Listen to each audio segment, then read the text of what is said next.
Welcome to my 7 Habits for Music Creators series. In this video, we will look at Habit 5, seek first to understand, then to be understood, and explore why developing your communication and listening skills is important in this music industry. Let's get it. We create music.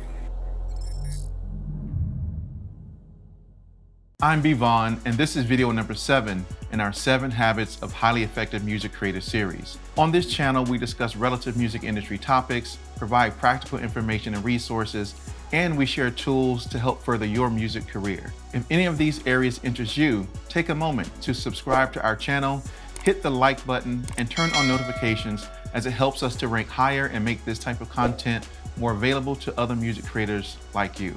Habit 5, seek first to understand, then to be understood, is the habit of mutual understanding. Understanding comes through listening.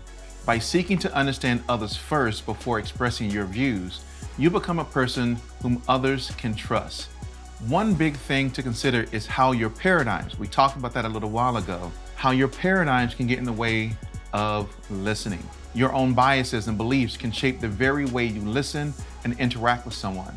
You may or may not like how the person looks. You may or may not think that they know what they're talking about.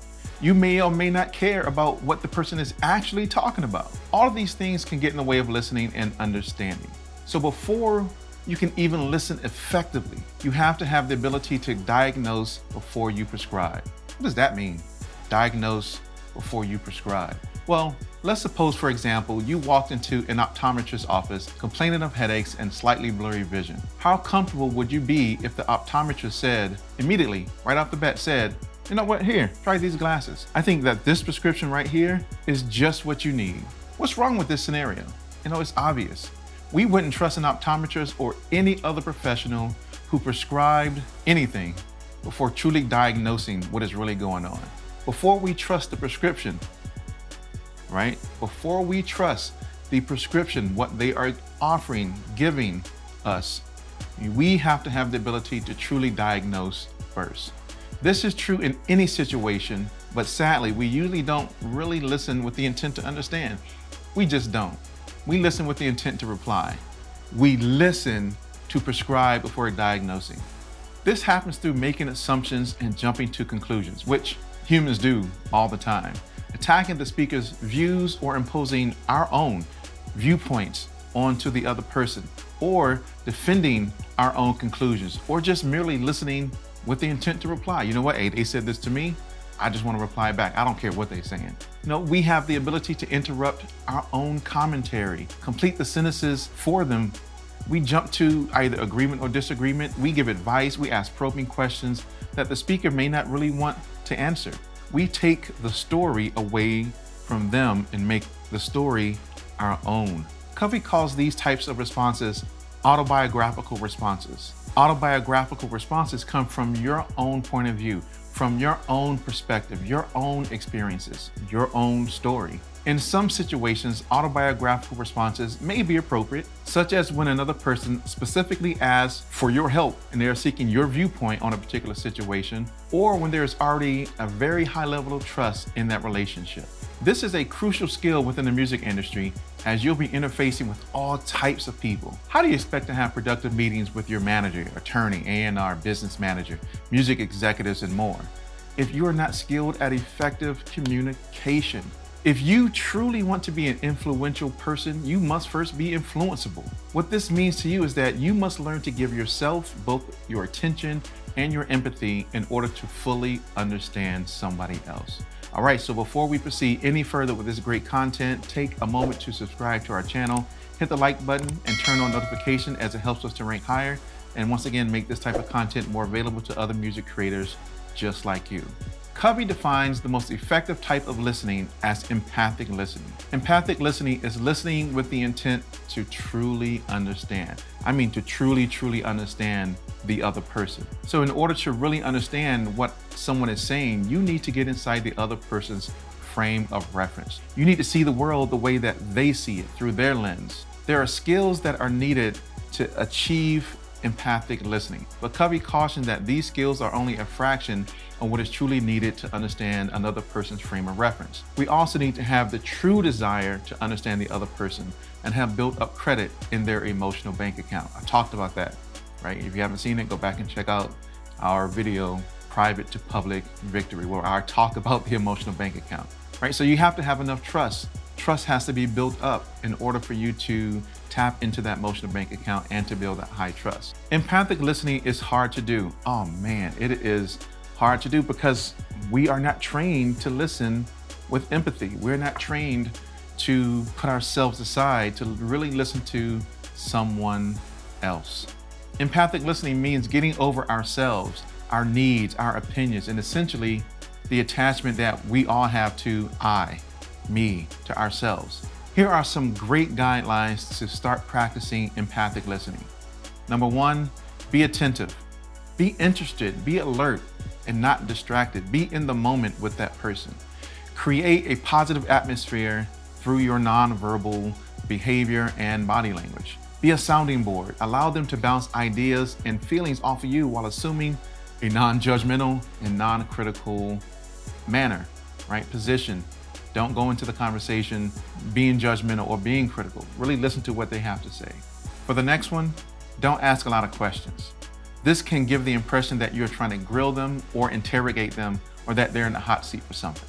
Next, act like a mirror. Reflect back what the other person is trying to say, right? Recognize their feelings and emotions within that moment.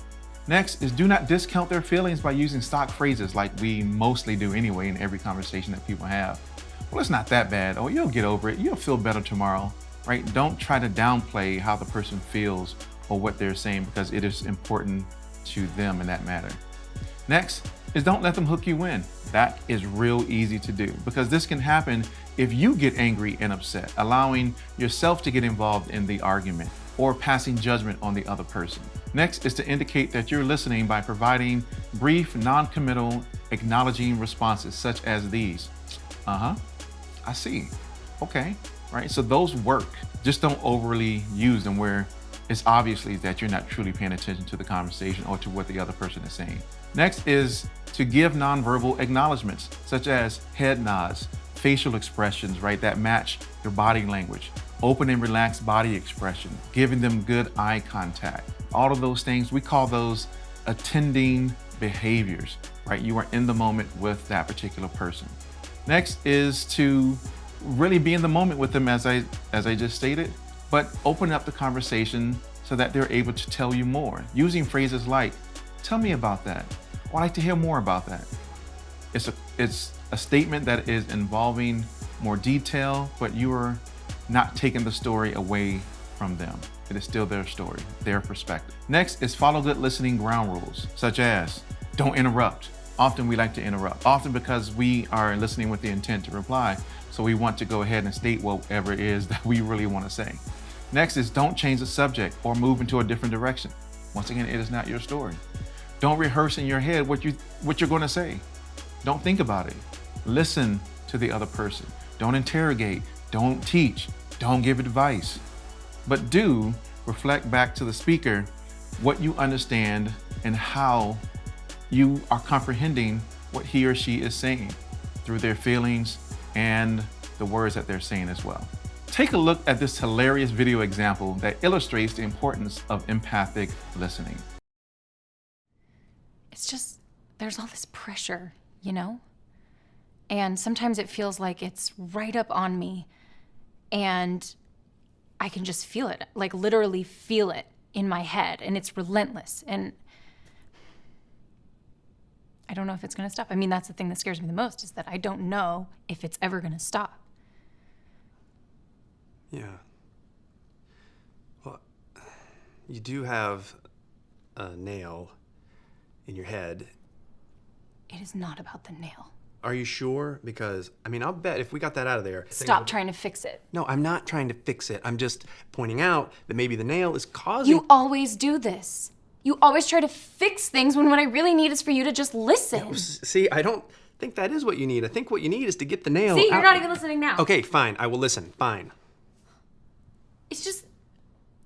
Sometimes it's Like, there's this achy, I don't know what it is.